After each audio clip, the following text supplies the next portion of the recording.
Hello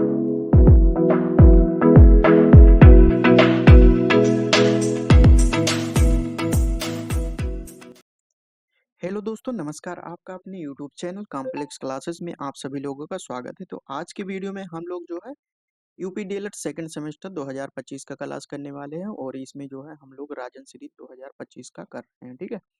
इसके पहले हम लोग जो है बहुविकल्पीय प्रश्न और अतलग उत्तरीय प्रश्न जो है बिल्कुल समाप्त कर चुके हैं। इस वीडियो में हम लोग जो है लघु उत्तरीय प्रश्न जो है कर रहे हैं और इसमें जो अगर बात करें क्वेश्चन की तो क्वेश्चन जो है आपको 2016 से लेकर जो है 2023 तक के जितने भी प्रश्न हुए हैं वो भी जो है इस वीडियो में देखने को मिलेगा।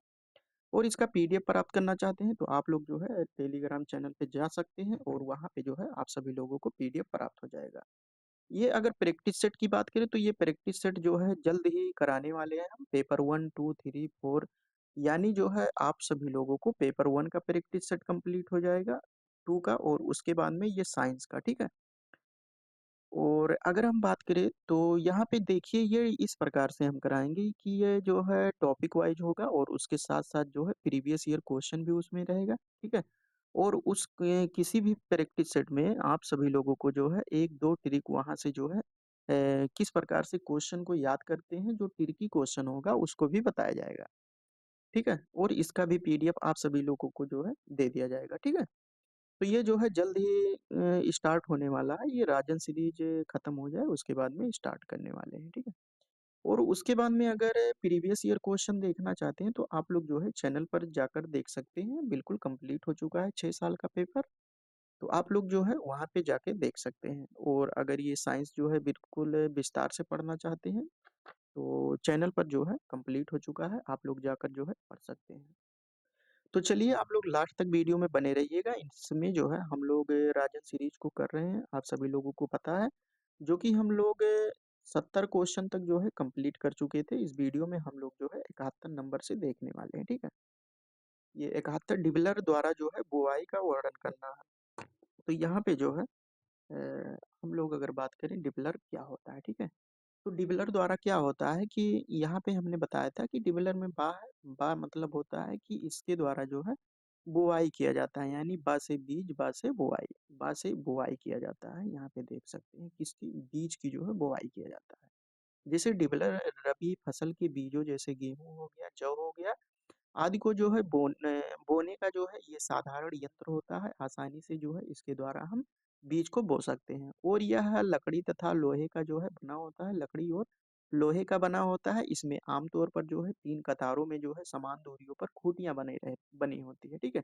इस प्रकार से जो है 3 कतारें होती हैं और उसमें समान दूरियों पर जो है खूंटियां बनी रहती है। और इसके मध्य में जो है हत्था लगा होता है, इसके मध्य में जो है हत्था लगा होता है और जिससे इसे जो है उठाया जाता है। इसे बीच में जो है हत्था लगा रहता है। इसको जो है हमने फिगर सहित जो है जब वहाँ पे कंप्लीट कोर्स पढ़ा रहे थे तो वहाँ पे हमने मिट्टी और कृषि वहाँ पे एक यूनिट था, उसमें जो है बिल्कुल विस्तार से पढ़ाए थे। जितना कृषि यंत्र होता है सभी के बारे में जो है हम लोग बात किए थे। ठीक है। तो जिससे जो है उसे उठाया जाता है और इसके द्वारा बने छिद्रों में जो है बीज बोया जाता है। और इस विधि से जो है फसल का औसत उत्पादन अधिक होता है, क्योंकि जो है एक निश्चित दूरी पर जो है जो बीज होता है एक निश्चित दूरी पर डिफरेंस पे जो है बीजों का जो है ठीक प्रकार से होता है, जिसके द्वारा उनको जितने स्पेस चाहिए वो ठीक प्रकार से जो है अपना वृद्धि करते हैं। ठीक है। ग्रोथ करते हैं फसल। और अगर हाथ से बोते हैं कभी ऐसा लगेगा कि एक जगह पे 2-3 बीज गिर जाएंगे तो उससे क्या होगा कि जब घनी हो जाएगी, ठीक है, डेंसिटी वहाँ पे हाई हो जाएगा तो ठीक प्रकार से जो है ये फैलाव नहीं हो पाएगा, जिसके कारण जो है उत्पादन ठीक प्रकार से नहीं हो पाएगा।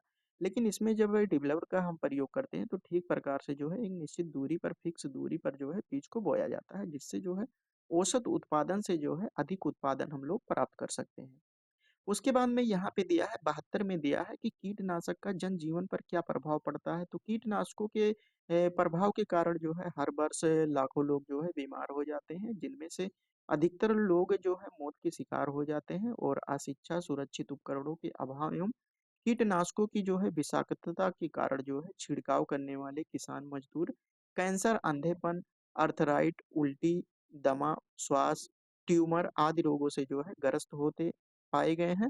और इन रसायनों के प्रयोग से जो है भूमिगत जल भी जो है प्रदूषित हो जाता है और भूमि में जो है नाइट्रीकरण की प्रक्रिया क्रमशः बंद पड़ने से जो है उपजाऊ मिट्टी यानी मिट्टी को जो है उपजाऊ बनाने के लिए नाइट्रोजन एनपीके, ये आप लोग याद रखिए, नाइट्रोजन फास्फोरस पोटेशियम, ये जो है एक मिट्टी के लिए जो है अत्यंत आवश्यक होता है। ठीक है, तो जल प्रदूषित होते हैं और भूमि में जो है नाइट्रीकरण की जो है प्रक्रिया क्रमशः बंद पड़ने से जो है उपजाऊ मिट्टी रेह अथवा अम्लीय में बदल जाती है तथा प्रकृति में जो है स्वतः चलने वाली जो जैविक नियंत्रण प्रक्रिया भी जो है नष्ट हो जाती है, जो ऑटोमेटिक चलती है। ठीक है, कीटों जैसे मधुमक्खियों आदि को भी जो है इनसे खतरा उत्पन्न होता है, जो कीटनाशक दवाइयाँ होती हैं। उसके बाद में हम यहाँ पे 73 नंबर की बात करते हैं। इसमें दिया है कि खेतों में जो है बीज बोने की विधियों का वर्णन कीजिए। खेतों में जो हम किस प्रकार से जो है बीज को बो सकते हैं, इन विधियों का जो है वर्णन कीजिए। तो खेतों में बीज बोना क्या है कि जब हम बीज को जो है खेत में बोते हैं तो उसी को हम खेतों में बीज बोना कहते हैं। ठीक है, उसके बाद में किस प्रकार से हम जो है कितनी विधियां होती हैं, कितने प्रकार हम जो है खेतों में बीज को बो सकते हैं, तो यहाँ पे हम एक एक करके देखते हैं।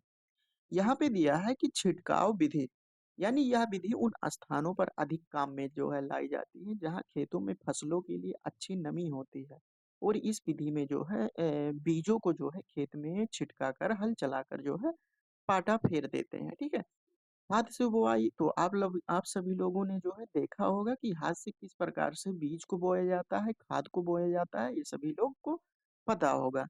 और इस विधि में जो है एक व्यक्ति हल के जो है कोड़ के पीछे से जो है कुछ कुछ बीज हाथ से डालता रहता है और इस प्रकार सारे खेत में जो है बीज कूड़ों में जो है बो दिया जाता है और इसके बाद जो है पाटा फेर दिया जाता है। ठीक है, जैसे नरई द्वारा बुआई, यह एक प्रकार की जो है देसी सीड ड्रिप है। ठीक है, और इसकी सहायता से जो है बीज ठीक जगह पर जो है भूमि से 5 सेंटीमीटर 8 सेंटीमीटर की गहराई तक गिरता है और साथ ही मिट्टी से जो है ढकता जाता है, नरई द्वारा विधि। ठीक है, उसके बाद में है कि सीड ड्रिल विधि। ड्रिल मतलब खुदाई होती होगी इसमें। ठीक है, तो सीड ड्रिल जो है दो प्रकार की होती है। प्रथम है कि बैलों से चलाई जाती है तथा दूसरी ट्रैक्टर आदि की सहायता से जो है इसका प्रयोग किया जाता है और इसमें बीज रखने के लिए जो है एक बॉक्स होता है, उसमें छोटे-छोटे जो है ट्यूब भी लगे होते हैं। ये ट्यूब जो है नीचे की ओर सीड ड्रिल की जो है कूड़ बनाने वाली जो है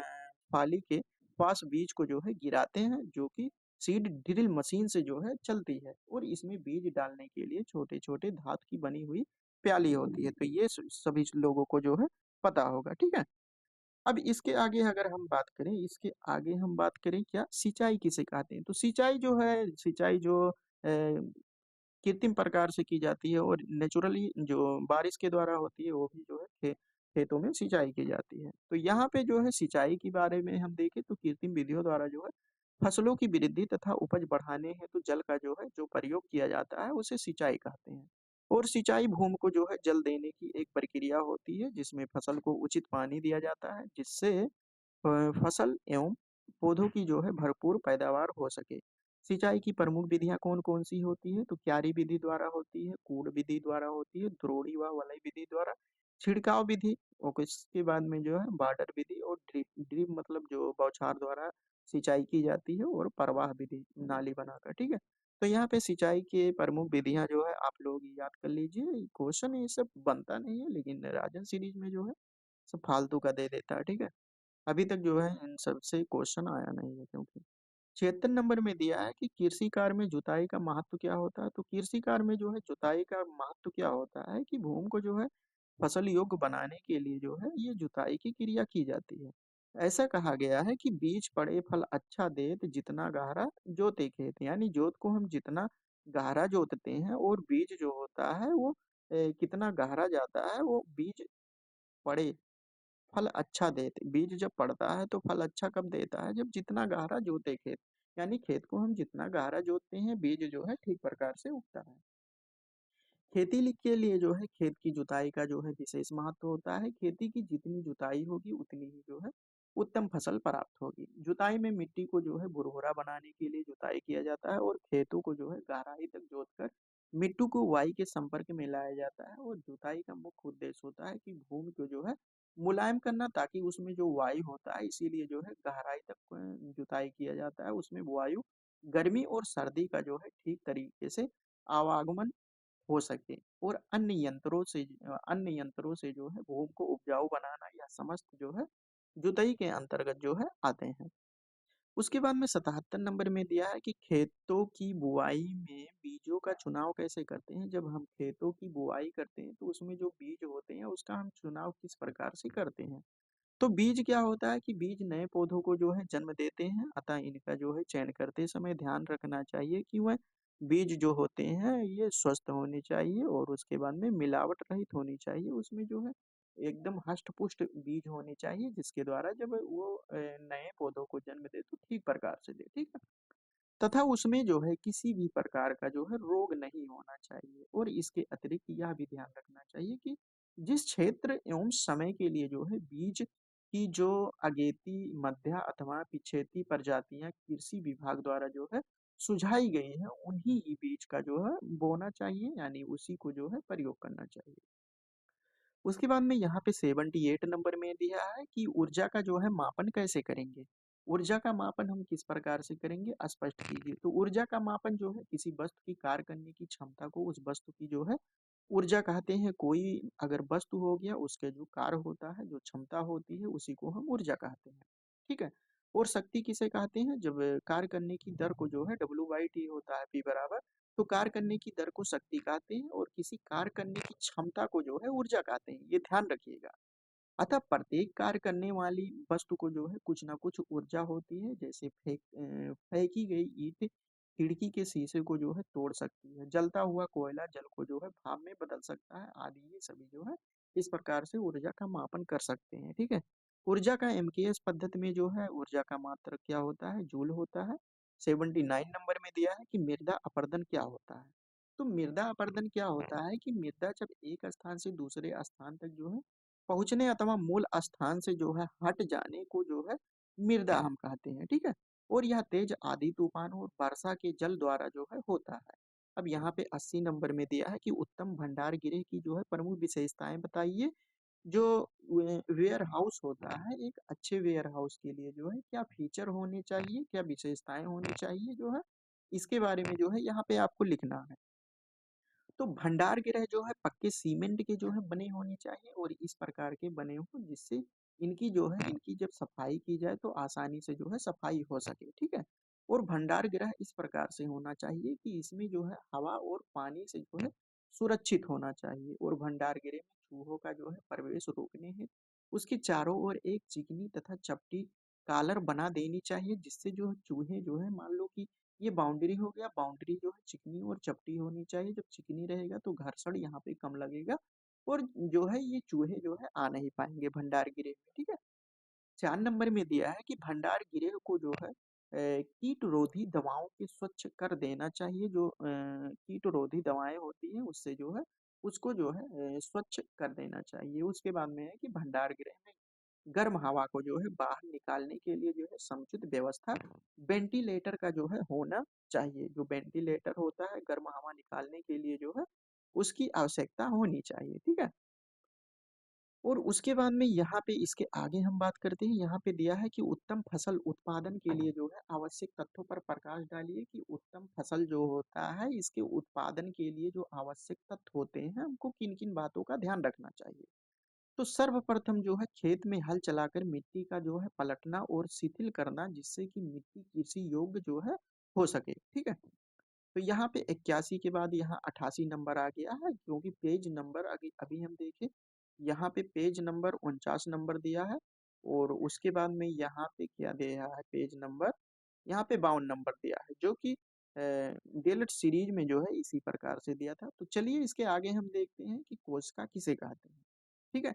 कोशिका का जो है अर्थ क्या होता है। तो मानव शरीर में जो है असंख्य छोटी छोटी जो जीवित इकाइयों से मिलकर बनी होती है उसी को हम जो है कोशिका कहते हैं। और इन इकाइयों को जो जो इकाइयां होती हैं छोटी छोटी, उसी को जो है हम लोग सेल कहते हैं। कोशिकाएं क्या होती हैं, निर्जीव नहीं होती हैं, बल्कि ये शरीर की जो है जीवित इकाइयां होती हैं। जीवित कोशिकाओं की खोज किसने की थी, ल्यूवेन हॉक ने किया था, ठीक है। ये निरंतर गति जो है गति करती है। और श्वास लेती है, अथवा पोषण कर जो है ये वृद्धि भी करती है और व्यर्थ पदार्थों का जो है त्याग करती है तथा जनन भी करती है। अतः मानव शरीर असंख्य जीवित इकाइयों का जो है समूह होता है। ये मानव शरीर की निर्णायक इकाइयां होती हैं और शरीर निर्माण में यह ठीक उसी प्रकार कार्य करती हैं जैसे एक भवन निर्माण में जो है ईंटें काम करती हैं। ठीक है। कोशिकाएं जो है जीवधारियों में पाई जाती है और जिससे ये प्लांट सेल भी होता है और एक एनिमल सेल होता है। ठीक है। जिनमें से जो है अधिकतर जीवधारी बहुकोशिकीय होती हैं, लेकिन कुछ ऐसे भी हैं जो एक कोशिकीय होते हैं। जैसे हो गया अमीबा, ये एक कोशिकीय होता है। एक कोशिकीय जीवों को जो है यूनिसेलुलर कहा जाता है और बहुकोशिकीय जीवों को जो है मल्टी सेलुलर कहा जाता है। इसको जो है हम लोग पढ़ चुके हैं, बिल्कुल विस्तार से पढ़ चुके हैं कोशिका के बारे में। माइटोकांड्रिया क्या होती है, सेल क्या होता है, प्लास्टिड क्या होता है, सभी के बारे में हम लोग जो है पढ़ चुके हैं। तो आप लोग नहीं देखे हैं तो चैनल पर जाकर जो है देख सकते हैं आराम से। ठीक है। उसके बाद में 89 नंबर में दिया है कि कोशिकाओं का जो है वर्गीकरण कीजिए। जो है कोशिकाएं जो है कितने प्रकार की होती है। ठीक है। तो प्रत्येक कोशिका की जो है आंतरिक संरचना जो है समाप्त होती है, लेकिन उनकी जो बाह्य आकार और कार्य अलग अलग होते हैं। कार्यों को आकार और कार्यों के आधार पर जो है कोशिकाओं को कई भागों में बांटा गया है। यहाँ पे दिया है रक्त कोशिकाएं जो ब्लड सेल होती हैं। रक्त में दो प्रकार की कोशिकाएं पाई जाती है, एक श्वेत रक्त कोशिकाएं, एक लाल रक्त कोशिकाएं। लाल रक्त कोशिकाएं जो है गोल तथा तस्करी की भांति जो है उभरी हुई होती है। इस प्रकार से होता है लाल रक्त कणिकाएं। और श्वेत कोशिकाएं जो है अनियमित, इसमें कोई आकार नहीं होता, ये रेंडमली शेप में होते हैं। पेशीय कोशिकाएं क्या, मस्कुलर सेल क्या होता है कि पेशीय कोशिकाएं जो है पतली, लंबी और दोनों सिरों पर जो है नुकीली होती है। ये परस्पर मिलकर पेशीय ऊतकों का जो है निर्माण करती है, जिनके द्वारा शरीर के समस्त आंतरिक, बाह्य और ऐच्छिक तथा अनैच्छिक अंग जो है क्रियाशील रहते हैं। अस्थि कोशिकाएं क्या होती हैं कि निर्माणक कोशिकाओं को जो है अस्थि कोशिकाएं कहा जाती है, जो अस्थि का जो है निर्माण करते हैं। ये कोशिकाएं जो है बेलनाकार होती है और चारों ओर जो है बारीक छोटे छोटे रेशे इसमें जो है निकले रहते हैं। तंत्रिका कोशिकाएं नर्व से सेल क्या होती हैं कि तंत्रिका कोशिकाओं की संरचना शरीर की अन्य कोशिकाओं से जो है बहुत अलग अलग होता है। क्यों अलग होता है? क्योंकि प्रत्येक तंत्रिका कोशिका के दो भाग होते हैं। कौन कौन से? एक ऊपरी भाग चौड़ा होता है और असमान आकार का होता है, जिससे कोशिका जो है पिंड कहते हैं, और इसमें केंद्रक होता है। ठीक है। संयोजी कोशिकाएं इसे कहते हैं कनेक्टिव टिश्यू। ठीक है। सेल जो होते हैं ये संयोजी कोशिकाएं जो है परस्पर मिलकर संयोजी ऊतकों का जो है ये निर्माण करते हैं, जो शरीर के सभी अंगों को जो है एक दूसरे से जोड़ने का कार्य करते हैं।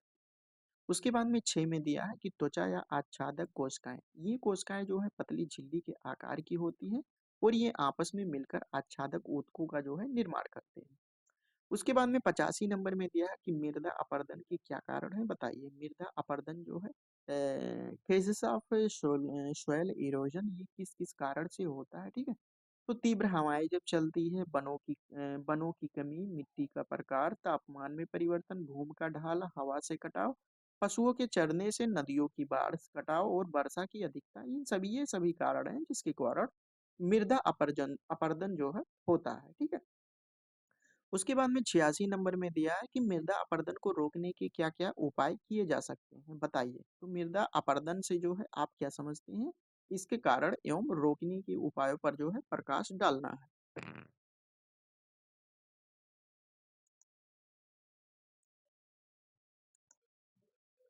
तो इसमें हमको जो है क्या बताना है कि मृदा अपरदन को जो है रोकने के क्या क्या उपाय हो सकते हैं, और उसके बाद में रोकने के उपाय और इसके कारण को जो है बताना, और मृदा अपरदन से जो है आप क्या समझते हैं। 2022 में जो है क्वेश्चन आया हुआ है।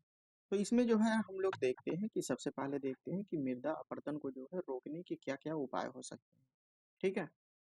तो यहाँ पे मृदा अपरदन को जो है निम्नलिखित प्रकार से रोका जा सकता है, जैसे अधिक वन लगाए जाने चाहिए और उनकी जो है सुरक्षा करनी चाहिए, और नदियों के जो है आसपास की भूमि की जो है सुरक्षा करनी चाहिए। बांध एवं जलाशयों का जो है निर्माण किया जाना चाहिए, और उसके बाद में अधिक क्षेत्रों में जो है कृषि करनी चाहिए, और कृषि करने के तरीके में भी जो है सुधार करना चाहिए। जो कृषि करने का तरीका है उसको आधुनिक जो है प्रकार की कृषि को जो है अपनाना चाहिए। उसके बाद में 4 नंबर में है कि मरुस्थलों में जो है अधिक पेड़ लगाना चाहिए, और यहाँ पे 5 नंबर है कि कृषि क्षेत्र में बेकार पानी के निकास हेतु जो है नालियां बना देनी चाहिए और ढालू जमीन पर जो है सीढ़ीदार खेती करनी चाहिए।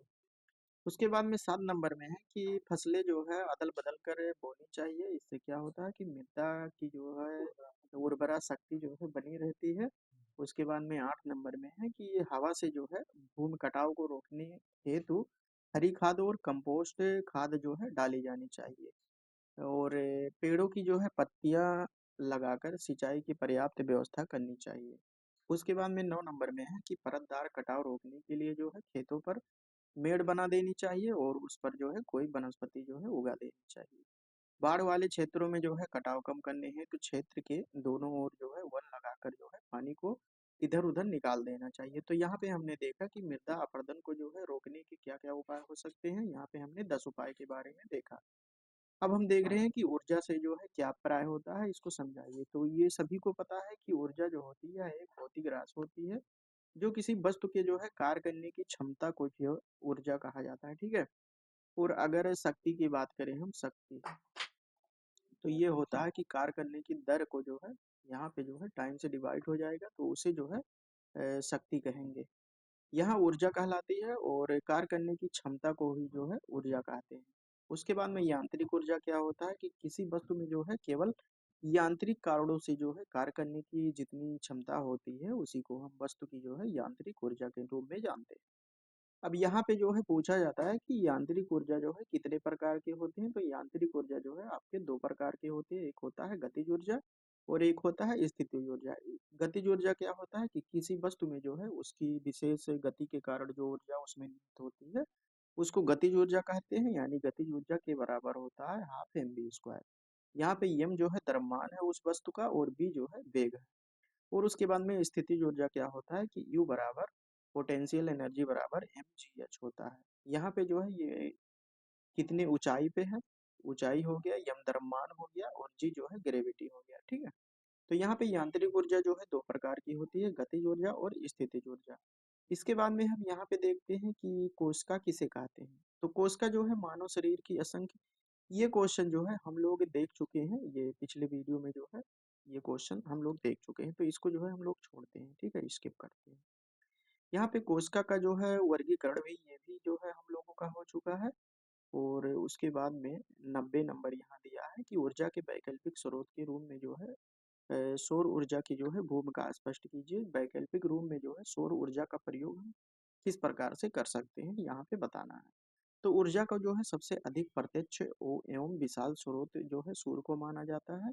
और सूर्य जो है पृथ्वी का सबसे निकटतम तारा होता है अतः पृथ्वी पर जो है ऊर्जा का सबसे विशाल स्रोत जो है सूर्य को ही माना जाता है। और पृथ्वी पर जो है सूर्य से ऊर्जा ऊर्जा उष्मा और प्रकाश के रूप में जो है प्राप्त होती है। और सूर्य से प्राप्त ऊर्जा जो है पृथ्वी पर प्रवाह तथा जल चक्र की जो है निरंतरता प्रदान करती है तथा संपूर्ण जीवन को जो है संपोषित करती है। और पौधे सूर्य से जो है प्राप्त ऊर्जा को उपयोग करके जो है प्रकाश संश्लेषण की सहायता से जो है अपना भोजन तैयार करते हैं और इसी भोजन द्वारा जो है पृथ्वी पर सभी जीवधारियों का जो है संपोषण होता है। और सूर्य से प्राप्त ऊर्जा को हम क्या कहते हैं, सूर्य ऊर्जा के रूप में जानते हैं। उसके बाद में यहाँ पे दिया है कि आज सभी देशों के वैज्ञानिकों का यह मत है कि विश्व में प्रतिदिन खपत होने वाली कुल ऊर्जा का लगभग 50,000 गुनी जो है ऊर्जा सूर्य से जो है प्रतिदिन मिलती है। अतः ऊर्जा संकट से उबरने का एकमात्र उपाय जो है सौर ऊर्जा को जो है अधिक से अधिक उपयोग में लाना चाहिए। और इसके लिए जो है सौर कुकर हो गया, सौर जल ऊष्मक हो गया और सौर सेलों का जो है उपयोग अधिक से अधिक मात्रा में करना चाहिए। तो यहाँ पे हमने देखा जो है सौर ऊर्जा के बारे में। अब हम देख रहे हैं 91 में। यहाँ पे दिया है कि सौर ऊर्जा का जो है दोहन किस प्रकार से करेंगे। जो सौर ऊर्जा का दोहन है इसको हम किस प्रकार से जो है कर सकते हैं। तो इसको जो है प्रत्यक्ष रूप से और अप्रत्यक्ष रूप से हम किस प्रकार से करेंगे, ठीक है। डायरेक्ट फॉर्म में अगर बात करें तो यहाँ पे दिया है कि सौर ऊर्जा जो है प्रत्यक्ष रूप से दो प्रकार के से उपयोग में जो है लाई जा सकती है। एक तो उसे ऊष्मा के रूप में जो है संग्रहित करके और दूसरा उसे सीधे विद्युत ऊर्जा में प्रवाहित करके। यहाँ पे देख सकते हैं कि ऊष्मा के रूप में जो है संग्रहित करके, मतलब मान लो कि कोई बैटरी है, सोलर पैनल के द्वारा उसको चार्ज किए तो बैटरी चार्ज हो गया तो ऊष्मा के रूप में जो है ये संग्रहित हो गया। और उसके बाद में दूसरा है यहाँ पे दूसरे जो दिया हुआ है कि इसको जो है हम लोग डायरेक्ट भी कर सकते हैं विद्युत ऊर्जा का प्रयोग। जिन युक्तियों द्वारा सौर ऊर्जा को जो है ऊष्मा के रूप में संग्रहित करके उपयोग में लाते हैं उन्हें सौर तापन युक्तियां कहते हैं, सोलर हीटिंग डिवाइस कहा जाता है। जैसे यहाँ पे हो गया सोलर कुकर, वह युक्तियां जिनमें जो है सौर ऊर्जा को सीधे विद्युत ऊर्जा में परिवर्तित किया जा सकता है, उसे हम क्या कहते हैं, सौर सेल कहते हैं। अप्रत्यक्ष रूप से अगर हम बात करें तो सौर ऊर्जा को जो है अप्रत्यक्ष रूप से दो प्रकार से हम कर सकते हैं। जैसे हो गया पौधों में सौर ऊर्जा को जो है रासायनिक ऊर्जा जैव द्रव्यमान में जो है परिवर्तित करके जो सौर ऊर्जा होती है इसको रासायनिक ऊर्जा, जिससे जो है प्रकाश संश्लेषण के द्वारा जो है पेड़ पौधे अपना भोजन प्राप्त करते हैं। और उसके बाद में है कि वायु सागरीय लहरों और सागर के विभिन्न जल स्तरों में तापांतर के फलस्वरूप होने वाली ऊर्जा का जो है उपयोग करके। उसके बाद में 92 नंबर में दिया है कि ऊतक क्या होते हैं, इसके जो है प्रकारों का संक्षिप्त वर्णन कीजिए।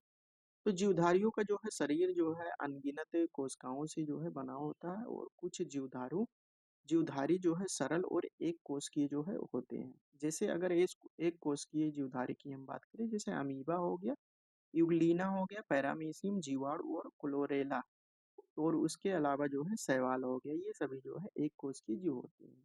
और इनमें सभी जो है जैविक क्रियाएं एक ही जो है कोशिका से जो है पूरी होती है। जबकि अगर बहुकोशिकीयों की बात करें तो ये जटिल जीवधारियों में जो है विभिन्न जैविक क्रियाएं अलग अलग कोशिकाओं, जैसे ऊतक हो गया, ऊतक तंत्र हो गया और अंग द्वारा जो है संपन्न होती है। ऊतक के द्वारा ऊतक तंत्र बनता है और ऊतक तंत्र के द्वारा जो है अंग बनता है, ठीक है।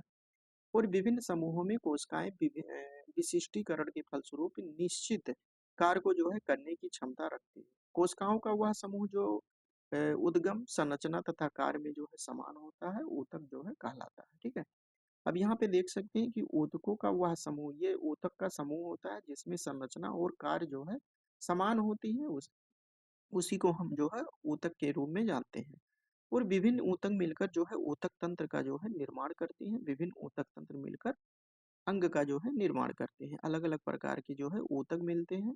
ऊतक ऊतक के द्वारा जो है मिलकर ऊतक तंत्र बनता है, ऊतक तंत्र बनता है। और उसके बाद में ऊतक तंत्र मिलकर जो है एक अंग का निर्माण करते हैं, ठीक है।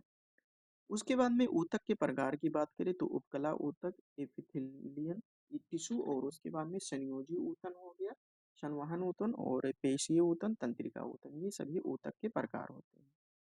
उसके बाद में यहाँ पे 93 नंबर में दिया है कि मनुष्य के शरीर में ऊतक का महत्व क्या होता है, जो ऊतक होता है उसका महत्व क्या होता है। तो कोशिकाएं जो है अत्यंत सूक्ष्म आकार की होती है और वह शरीर की आवश्यकता के अनुसार जो है कार्य नहीं कर पाती। इन कार्यों को जो है ऊतक जो है सफलतापूर्वक ठीक प्रकार से जो है कर देता है। सेकंड में दिया है कि ऊतकों की उपस्थिति के कारण जो है भ्रम का विभाजन होता है, अर्थात भिन्न भिन्न ऊतक अपने विशिष्ट कार्यों को जो है पूर्ण कर लेते हैं। और तीसरा यहाँ पे दिया है कि ऊतक से मिलकर ऊतक तंत्र बनता है, और ऊतक तंत्र से मिलकर जो है अंग का निर्माण होता है। अंग जो है विशिष्ट कार्य को जो है संपन्न करते हैं। यहाँ पे 4 नंबर में दिया है कि विभिन्न अंगों के बीच कुछ ऊतक संयोजन का कार्य करते हैं। जैसे यहाँ पे रुधिर हो गया तथा लसिका हो गया, ये विभिन्न प्रकार के जो है पदार्थों को एक अंग से दूसरे अंग में जो है पहुंचाने और लाने ले जाने का जो है कार्य करते हैं। 5 नंबर में दिया है कि कुछ ऊतक शरीर की बाह्य वातावरण की जो है सुरक्षा करते हैं अथवा सुरक्षा करने में जो है ये सहयोग देते हैं। जैसे यहाँ पे उपकला ऊतक जो होता है ये शरीर पर जो है विशिष्ट ये आवरण बनाते हैं, और तंत्रिका ऊतक बाह्य आघातों की जो है सूचना मस्तिष्क को देता है तथा उसके नियमन कार्य के रूप में जो है उन अंगों को कार्रवाई करने के लिए जो है प्रेरित करता है, और जिससे जो है ये सुरक्षा की योग्य होता है। और कुछ ऊतक जो है शरीर की विशिष्ट स्वरूप बनाने में सहायता करते हैं। जैसे कंकाली ऊतक हो गया, स्केलेटल टिश्यू, और उसके बाद में पेशीय ऊतक, मस्कुलर टिश्यू, ठीक है। स्पष्ट है कि ऊतकों का जो है शरीर में अत्यंत महत्वपूर्ण स्थान होता है। उसके बाद में यहाँ पे 94 नंबर में दिया है कि पवन चक्की से क्या अभिप्राय होता है। तो पवन चक्की का उपयोग जो है कुएं और जल स्रोत से पानी खींचने के लिए किया जाता है, और जल पंप को जो है चलाने के लिए भी इसका प्रयोग किया जाता है। और इसका प्रयोग जो है गेहूं पीसने की चक्की में भी किया जाता है, और कुम्हार का जो चाक होता है उसको घुमाने के लिए जो है पवन चक्की का प्रयोग किया जाता है। इसके अलावा हम बात करें तो विद्युत ऊर्जा में भी जो है इसका प्रयोग किया जाता है।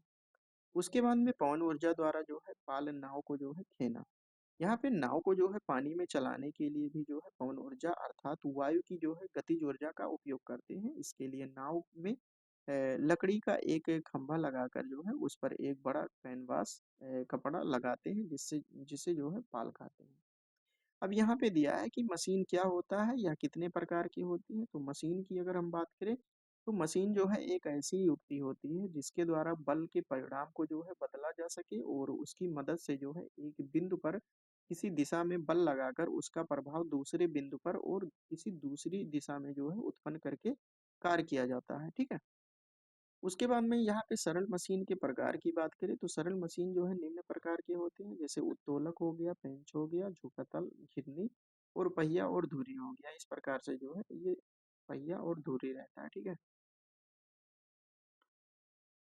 उसके बाद में यहाँ पे उत्तोलक क्या होता है, तो उत्तोलक के जो है प्रकार का वर्णन करना है। तो उत्तोलक जो है एक मुड़ी हुई अथवा सीधी मजबूत छड़ होती है। ठीक है। और इस छड़ को जो है एक बिंदु के सापेक्ष जो है घुमा सकते हैं। यहाँ पे जो है अगर यांत्रिक लाभ देखें तो भार बटे आयास होता है, यानी आयास भुजा बटे भार भुजा। ये जो है कोर्स जब सरल मशीन हम लोग पढ़ रहे थे वहाँ पे विस्तार से हमने बात किया था। ठीक है। इससे जो है उत्तोलक कहते हैं और ये कितने प्रकार के होते हैं। तो उत्तोलक के प्रकार की बात करें तो आलम्ब हो गया, भार हो गया और आयास की स्थिति में विभिन्न प्रकार के होने पर जो है उत्तोलक तीन प्रकार के होते हैं। प्रथम श्रेणी के उत्तोलक, द्वितीय श्रेणी और तृतीय श्रेणी। इसमें क्या होता है कि प्रथम प्रकार के उत्तोलन में जो आलम्ब होता है ये बीच में होता है आलम्ब। और उसके बाद में द्वितीय प्रकार में जो है यहाँ पे देख सकते हैं द्वितीय प्रकार के उत्तोलन में बीच में जो है ये भार होता है। और उसके बाद में तृतीय प्रकार के उत्तोलक में जो है ये आलम्ब जो है ये एक सिरे पर जो है आलम्ब होता है तथा दूसरे सिरे पर भार होता है और बीच में जो है इसमें बल होता है। ठीक है। अगर इसको जो है यहाँ पे जो है इसमें आप लोग आलम्ब याद कर लीजिए। इसको जो है हमने बताया है टिटिक से, तो आप लोग जो है साइंस का जो है कंप्लीट वीडियो देख सकते हैं। वहाँ पे हमने जो है बिल्कुल विस्तार से बताया हुआ है। ठीक है। उसके बाद में इसके एग्जाम्पल को जो है याद रखना जरूरी है। प्रथम प्रकार के उत्तोलन में कैंची, तराजू, हैंड पंप, क्योंकि यहाँ से जो है ऑब्जेक्टिव क्वेश्चन पूछा जाता है। ठीक है। कि जो है निम्नलिखित में से कौन सा प्रथम प्रकार के उत्तोलक है, द्वितीय प्रकार के उत्तोलक है, तृतीय प्रकार के उत्तोलक है। तो इन सभी एग्जाम्पल को जो है आप लोग याद कर लीजिएगा, ये बहुत ही इंपॉर्टेंट है। उसके बाद में यहाँ पे दिया है कि कंकाल तंत्र के जो है प्रमुख कार्य बताना है। ठीक है। तो हम लोग देखते हैं कि ये शरीर को जो है आकार प्रदान करता है, मजबूती प्रदान करता है और कोमल अंगों की जो है ये सुरक्षा करता है और श्वसन में जो है ये सहयोग करता है, मांसपेशियों को जो है क्रियाशील बनाता है और रक्त कणिकाओं का जो है ये निर्माण करता है। तो ये कंकाल तंत्र की जो है हमने कार्य को देखा। और उसके बाद में 98 नंबर में दिया है कि पेशियां जो होती हैं इसकी गतियों तथा संरचना को जो है समझाना। तो कंकाल तंत्र पर जो है मांस का आवरण चढ़ा रहता है, ये सभी को पता होगा। और उसको जो है पेशी संस्थान जो है कहते हैं। शरीर की समस्त प्रकार की गति जो है अस्थियों और पेशी के संबंध से जो है पैदा होती है। पेशियों में जो है दो तरह की जो है गति पाई जाती है, एक होता है संकुचन गति और शिथिलन या प्रसरण गति होता है। ठीक है। पेशी का संकुचन दो प्रकार से होता है, एक हो गया ऐच्छिक, एक हो गया अनैच्छिक। ऐच्छिक क्या होता है, जो अपनी इच्छा के अनुसार होता है। अनैच्छिक हो गया जिस जैसे यहाँ पे हार्ट बीट हो गया। ठीक है। सांस लेना, ये सभी अनैच्छिक क्रियाएं होती हैं। छींक आना अनैच्छिक क्रियाएं होती हैं। ठीक है। अब यहाँ पे पेशी की संरचना की बात करें तो पेशियां जो है कई प्रकार की होती हैं। जिन अस्थियों के सहारे से जो है पेशियां जुड़े रहती हैं उन्हीं के आकार के समान इनका भी जो है आकार होता है। जैसे जो अस्थियां रहती हैं उन्हीं के आकार के समान जो है उन्हीं के आकार के समान यानी अस्थि के ऊपर जो है मांसपेशियां होती हैं।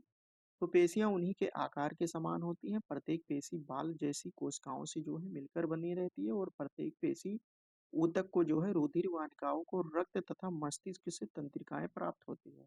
प्रत्येक पेशी के प्रमुख जो है तीन भाग होते हैं।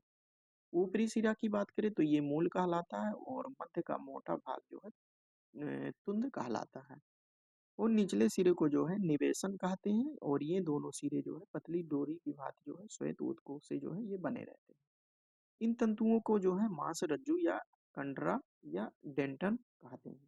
निवेशन की अपेक्षा मूल अधिक जो है दृढ़ता से जो है ये बता रहता है। उसके बाद में 99 नंबर में दिया है कि मनुष्य के शरीर में जो है प्रमुख तंत्र या संस्थान कौन कौन से होते हैं उनका नाम बताना। तो जैसे हो गया यहाँ पे देख सकते हैं, कंकाल या अस्थि तंत्र हो गया, पेशी तंत्र हो गया, श्वसन तंत्र हो गया, पाचन तंत्र और रुधिर परिसंचरण तंत्र, उत्सर्जन तंत्र, तंत्रिका तंत्र, प्रजनन तंत्र, अंतःस्रावी तंत्र और उसके बाद में अध्यावरणीय तंत्र। ठीक है, तो यहाँ पे हम लोग जो है 100 नंबर की बात करते हैं। कोशिका की संरचना को जो है चित्र सहित समझाना है। तो कोशिका के बारे में जो है हम लोग बात कर चुके हैं। ठीक है, फिर भी देख रहे हैं कि कोशिका भित्ति और कोशिका द्रव केंद्रक। तो कोशिका भित्ति क्या होता है कि ये कोशिका के ऊपर की एक बारीक दोहरी जो है झिल्ली होती है और जो कोशिका के आंतरिक भाग की जो है ये सुरक्षा करती है, और इसी भित्ति के कारण ही जो है प्रत्येक कोशिका दूसरी कोशिकाओं से जो है भिन्न होती है और अपना अलग अस्तित्व रखती है। कोशिका का आंतरिक भाग जो है जीव द्रव्य में जो है पाया जाता है और उसी का कुछ भाग जो है गाढ़ा कठोर होकर कोशिका भित्ति का निर्माण करता है। उसके बाद में कोशिका जो प्रोटोप्लाज्म होता है कोशिका द्रव्य, इसका क्या काम होता है कि कोशिका भित्ति के भीतर एक गाढ़ा जो है चिपचिपा तरल और रंगहीन जो है अपारदर्शी, ठीक है, सेमी ट्रांसपेरेंट ये पदार्थ भरा रहता है और जिसे जो है जीव द्रव्य प्रोटोप्लाज्म की जो है कहते हैं। और जीव द्रव्य को जो है कोशिका और मानव का जो है जीवन कहते हैं, या कोशिका से जो है जीव द्रव्य को जो है समाप्त कर दिया जाए तो जो है मृत हो जाता है और इसी से जो है कोशिका जीवित रहती है और अपना पोषण करती है। जीवित द्रव में जो है जल,